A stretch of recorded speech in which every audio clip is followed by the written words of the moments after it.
friends, welcome back to my channel. If this is your first time here, hello, my name is Mika. Thank you so much for stopping in.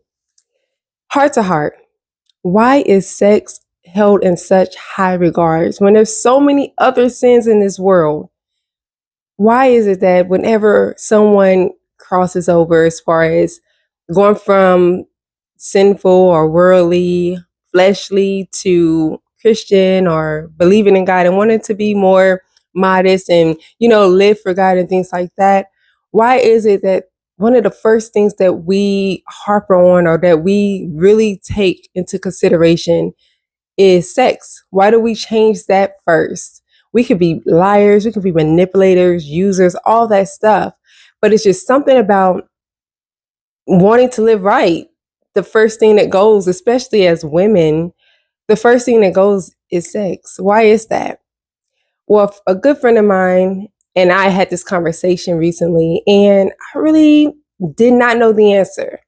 But I really believe that God used me in that moment to give an answer because I didn't know. That was something I didn't think about. I didn't really pay attention to, but he made a really good point. When he asked that question, I was like, huh. Because I even remember for myself, once I became saved and when I got baptized and when I was more serious about my walk, I gave that up. I wasn't so pressed about giving up other sins like lying or manipulation or whatever it was that I would do that I knew was, oh, that's not right. I would apologize for it. I was more in tune with myself because I knew that I wanted to live right for God, but it wasn't something I was like pressing, like I have to get this right. I have to stay pure. I have to do this. I have to do that. Why is that? And so when he asked the question, like I said, I didn't have the answer. I didn't know because I never really thought about it. So when the question came up, an answer came out. And I was thinking about it for a few days afterwards. And I was like, huh, you know what I'm saying? Like, that makes sense. Of course, I said it, but I still do believe it came from a different place. I do believe God gave me that answer in that moment because we both needed to know. And so when he asked that question, I just told him, the reason that sex is held in such high regards is because it's in high regards to God. God calls sex sacred. Our sexuality is sacred. And it's one of the things that he holds near and dear to himself. And it's like, yeah, he wants you to enjoy sex. He wants you to have that fulfillment. He made it pleasurable so that you would do it. But he also says that he wants it to be in marriage. And marriage is God's thing. That's his covenant that we as people just made our own because it looks good. We get to have the nice weddings and we get to say we're married and all this stuff. But we don't really go into marriage godly minded. And so that is the two work together. He wants us to be married before we engage in sex because it's so sacred to him. Well, why is that? And so the reason that I gave to my friend was that sex is spiritual. It truly is. We always talk about soul ties and it's almost like a norm. We just say it. Like, it's like, oh, this is soul tie. I got to get rid of this soul tie. We don't really realize what we're saying. And I do believe like we get so comfortable with the normal things we hear in life. It's like, oh, well, that's normal to say that. Well, what does that mean? What are we really saying? It's a soul tie. When we lie, we don't say, oh, we got a soul tie from lying. We don't say we got a soul tie from drinking. We don't say we got a soul tie from something. We don't talk like that for other sins. But when it comes to sex, we do. And that's because sex is connected to the soul. It's a spiritual experience. And like I had told him as an example, I'm like, when we have orgasms and things like that, we kind of feel like we're out of body because it's a spiritual thing. There's nothing else that truly makes us feel that way in the natural. It's an unexplainable type of feeling. And then that's also why whenever we do it and we know better, like when our religion tells us not to do it, or not even just the religion, but when you have a relationship with God, it's like you know better. With that being said, like if you are doing it or even pleasuring yourself, we feel guilty, right? But when it's in marriage, done the right way that God tells us to do it, it's beautiful. But why is that? Why do we feel so connected to sex like that? Why is it such a big deal when it's not the only sin of the world? You know, we have so many battles and so many arguments about homosexuality and heterosexuality and just sex. Everything is sex, and that's what the biggest thing in life that we're just arguing about, and we're trying to make it fit. But the problem is we're arguing about it because we know we're not supposed to do it outside of the confine and the covenant of God. And even if you're not a believer, it's still in you. That does not mean that the rules don't apply to you because you choose not to believe. So, like I was saying, is sex is just sacred to God, and that's the most simplest way to put it. Because we tried to talk about it, like I said, it wasn't hard at all. It just kind of just flowed out that way. Like simply put, there's nothing else you can say. You can argue against it. You can say, well, I feel like we should be able to have sex when we want to. Like it feels good. Is if I'm with somebody, I should be able to do that. If the person is consenting to it, I should be able to. I'm grown, and I get that. I'm not here to tell you whether or not you should do it. That's between you and God or you and yourself. I mean, if you are an atheist and you don't believe in anything higher, then I don't know. I'm not an atheist and I have not ever been. So I can't say where you're getting your strength from, where you're getting your beliefs from, or whatever. But whatever it is, you have to deal with that. And I can only just say what I've learned and what I know to be true. You can say that's true for me, and that's fair. It's true for me. I'll take that. But just really zone in and focus on that. I mean, that's something that we should be thinking about. Why is it such a big deal? Why do we feel so guilty about it when it's natural? Why is it so hard for us? And like I was explaining to him too, sex is just one of those things that, like I said, I mentioned the soul ties, where we always talk about we feel soul tied to people. It's the only way that we genuinely can connect with somebody. You can say what you want. You can say, oh, conversation. I get that. That's cliche. But there's nothing that I've experienced that I feel like I can connect more or deeper with somebody outside of sex. There's nothing. Because it's a spiritual thing. It's a spiritual tie. And if you are sleeping with people, especially outside of marriage, you know, which many of us have experienced it. I'm not here to judge, as you see, and you know, and you've been following me for some time, you know, I am a mother. And so I've been there, done that. I've just recently, 4 years ago, gave my life to God and sure I was doing the right thing. Gotta, you know, focus on what God wanted, not what Mika wanted. Because what Mika wanted was taking her through depression, was taking her through heartache, was taking her through all types of insecurities and just not being able to trust anybody and just feeling less than what God says I am. And you could say I'm crazy and delusional if you want to. I know some people who are not believers, they feel like, oh, Christians always say this and they always say that. It's craziness. It's all in their mind. That's fine. But I know what I'm experiencing. I know the difference in the way that I carry myself, the way that I go through life, the way that I move now, the way that I feel now that I'm not engaging in certain things that I feel like is taking me away from God. So let that be for me. Like I said, I'm not trying to tell you what to do, but I'm trying to just give you a different way of thinking and looking at things, only because this thing is real. And we like to pretend like, oh, it's just sex. We're doing casual sex. We're getting in relationships just to have sex. We don't even love the person or even like the person, but we know we can get sex from them. And so we do it. It's nothing more, there's no more substance to that relationship. And sex is such a crazy thing that it makes you feel like you're in strong light or you are in love with somebody when you're really not. You really not. You could be in an abusive relationship. You can be in a relationship with somebody who talks down on you. You can be in a relationship with somebody who is just not there for you. You can be in a relationship with somebody who doesn't care, who cheats on you and whatever.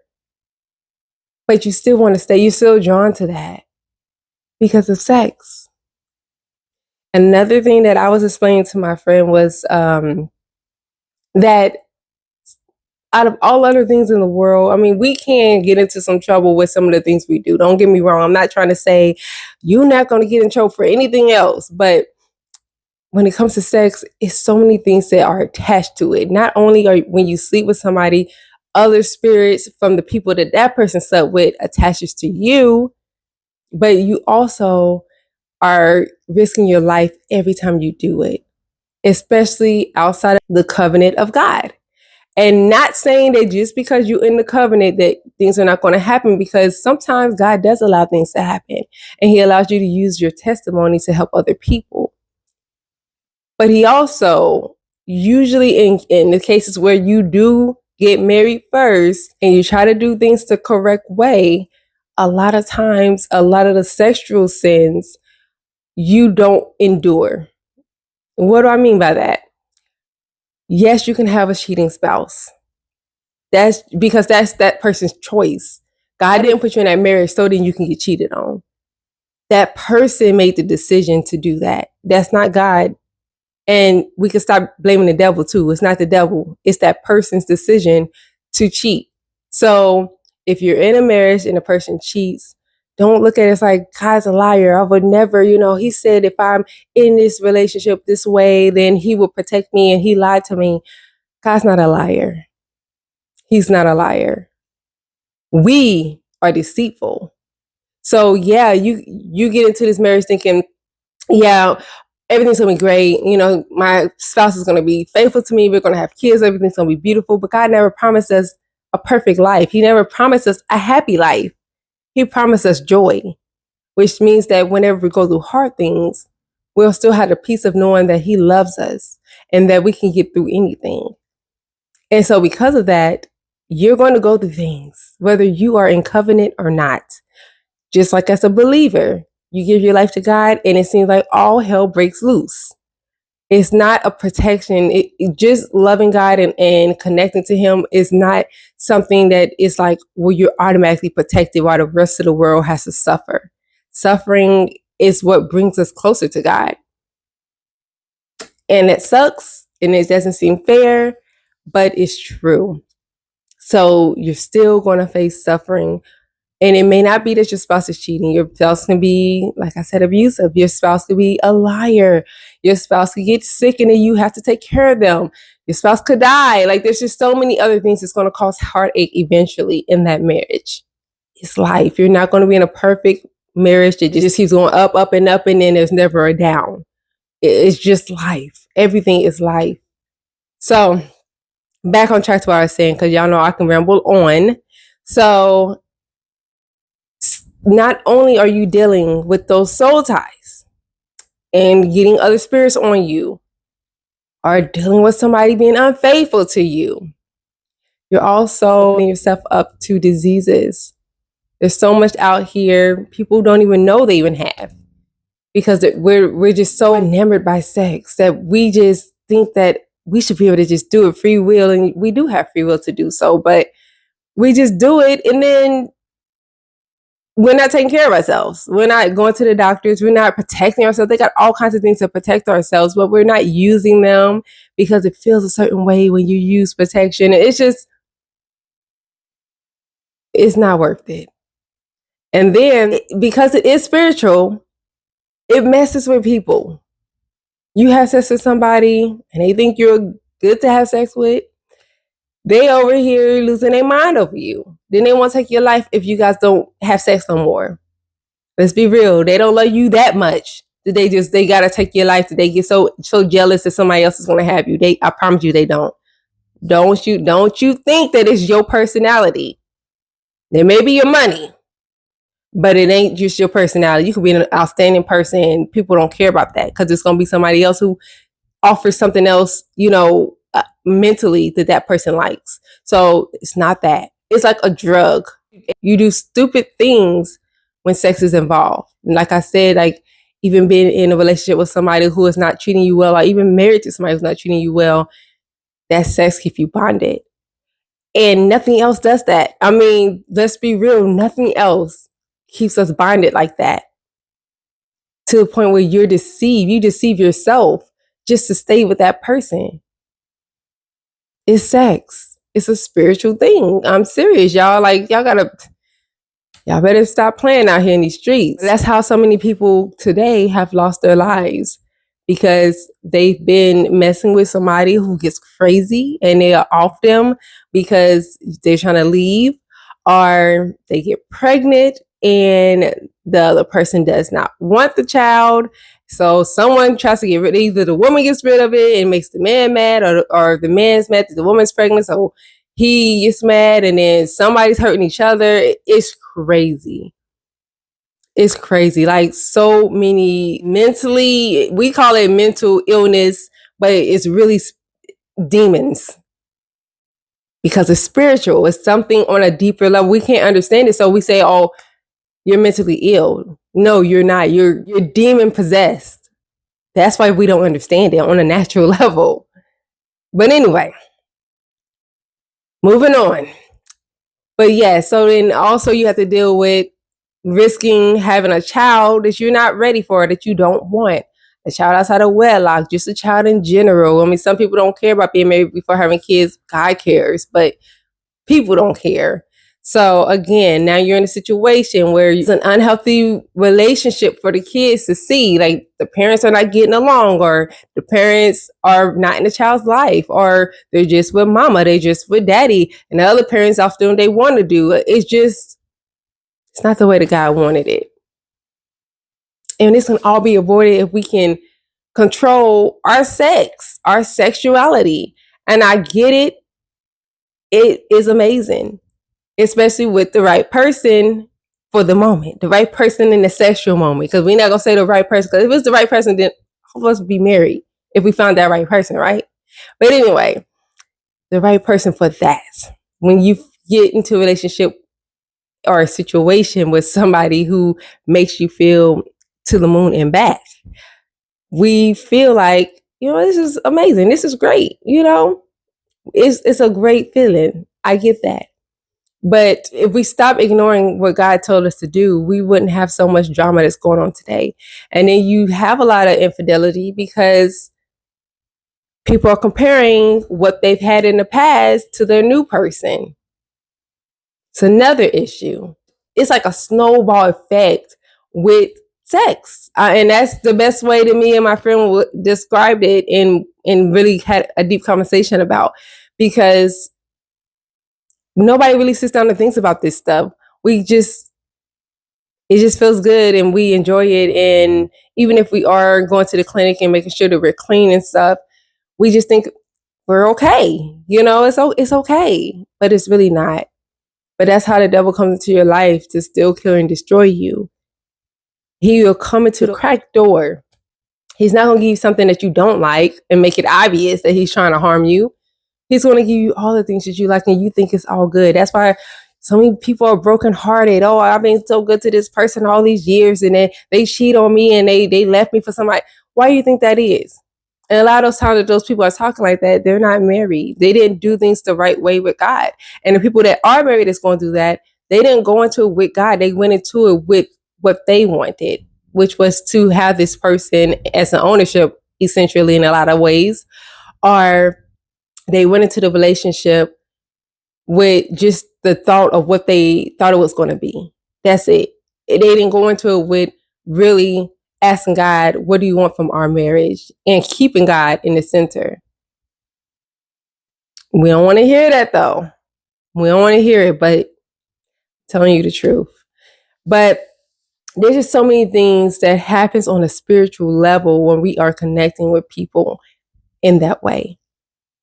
And God tells us, and I hate to say this part too, and I'm not being judgmental at all. I've been there. I've been a part of the LGBTQ, all that stuff. I've dibbled and dabbled. I've had my fair share. I'm not perfect. I have done some things that is just like, oh, well, I understand now why God allowed certain things to happen, because I was in so much sin. But God tells us, the Bible tells us, I'm just going to put it that way because I don't know what God is telling you. And I cannot speak for you. But the Bible tells us that marriage is a covenant between one man and one woman. So I know LGBTQ are going to be offended by that. Trust me, I was too when I was in that lifestyle. Trust me. I definitely understand, and I'm not judging you at all. But the other part is not just for that, not just for homosexuals, but for heterosexuals too. Because there's a lot of people out here trying to have polygamous relationships that you can't be like, oh, I'm not gay, so this is not a sin. I be hearing people say that stuff too. That's nonsense. Stop comparing yourself, because a sin is a sin. So you are here doing that extra stuff, that's still wrong. It's just because you're in a heterosexual relationship, you're still wrong if you're not married and you're having sex.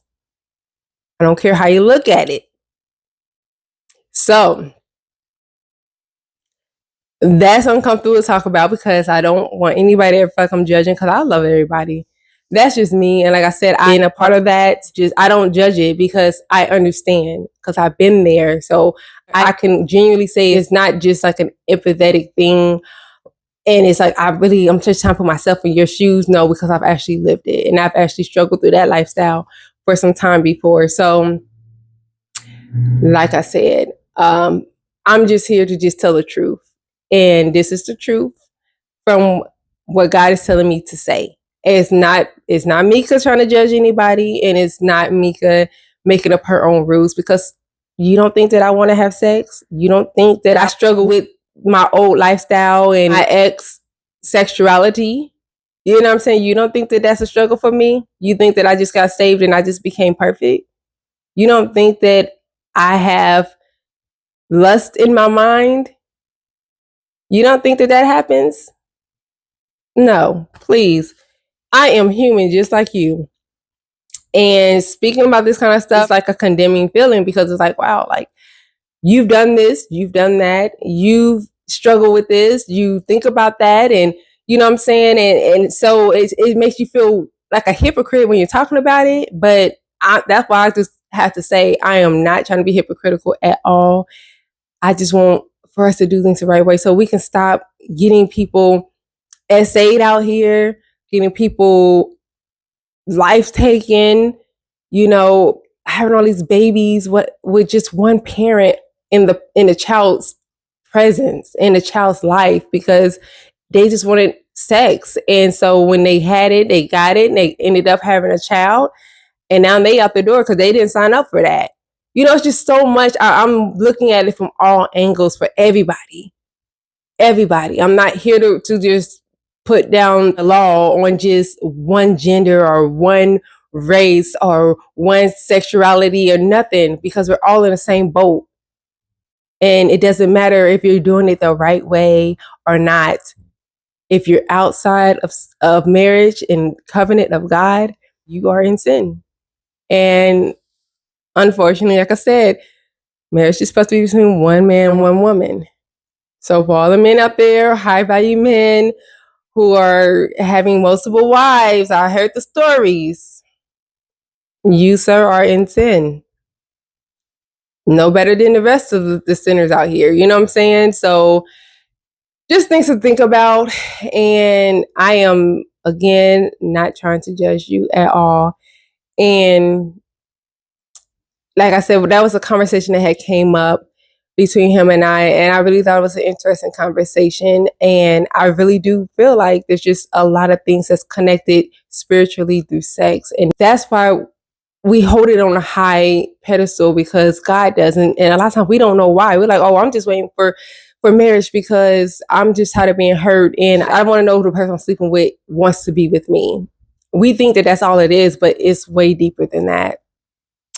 God will direct you. He will put that on your spirit, because that's what he wants you to do, because that's his way. But anyway, this video has been long enough.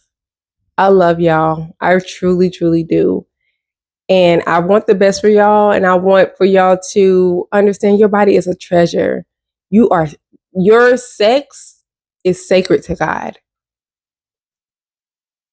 That's it.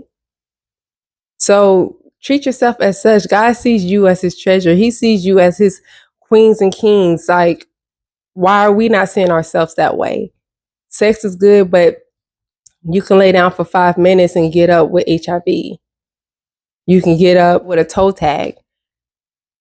And because that person, eventually, you don't even know it. You just so caught up in the sex and the way they're making you feel.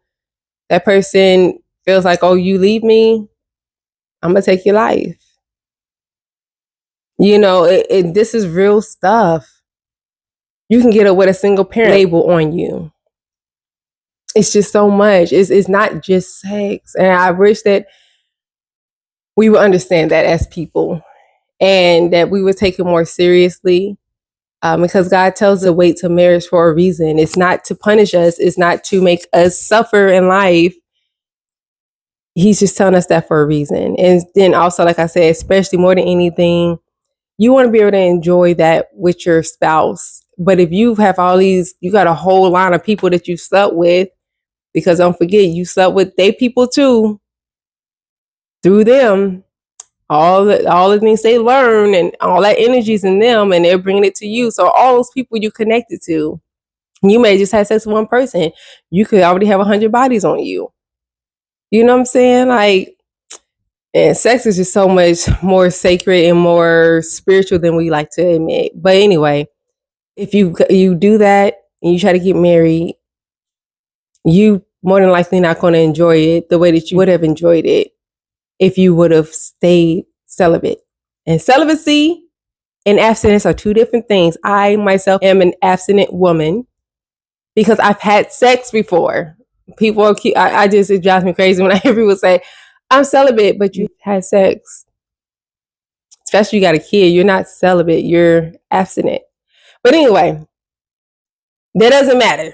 You know, I applaud you for doing this. It's not easy. I struggle a lot as well. So I get you. I'm here with you. I get it. But anyway, go to God for the answers yourself. Please don't feel offended by anything I said. And by all means, live your life the way that you want to. That is on you. That is between you and God. What God says is okay for you is not none of my business. We just have a book to go off of. And God is not a limiting God. He's not limited at all. So what we may think sounds crazy may actually be what he's telling you is okay or telling you to do. That's none of my business. So remember that I'm not here to judge you, and enjoy your life, but please get a relationship with God. Like, let him guide you, because regardless, he is going to direct your path. And honestly, that's honestly what happened to me. I didn't choose to just give up my lifestyle the way that it was, and even giving up sex, because I love sex too, just as much as the next person. It just happened. Like, he changes you. That's all I could say. I don't know no other way to explain it. But y'all go ahead and drop your comments in the comment box below. Let me know what you think. Remember, I love you. God loves you. If you believe it or not, he still loves you. I promise you he does. But yeah, go ahead and drop your comments in the comment box below. You can send me an email if you like. We can discuss it more there if you want to discuss something in private. Or if you want to share a testimony and you want me to share it, I will. Or you can just send it for me and I'll just write you back and, we'll talk there.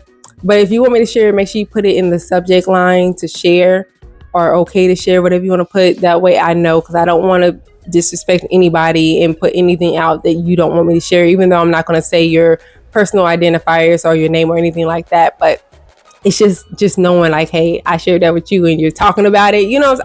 I've been there too. But anyway, yeah, you can leave me the email, or you can just leave me a new topic idea. And if it's something I could talk about, I definitely will do so for you. I'll do a video. I won't shout you out if you want me to. I won't be like, oh yeah, I got this message from Sarah. Like, it's not that kind of thing. But yeah. But you let me know, and we'll keep the conversation going. I pray that y'all have a wonderful, blessed week. And you're here for a reason. So I hope that you all know your purpose, and that's, if you don't know, that's okay, but if you're working towards it, I pray that for you, so that you can have a fulfilled life, and not waste life, and get all that God has for you. Like, trust me, you want what He has for you over what you think you want for yourself. But anyway, go ahead and do that, and we will talk next week. Y'all have a blessed and wonderful week. Bye.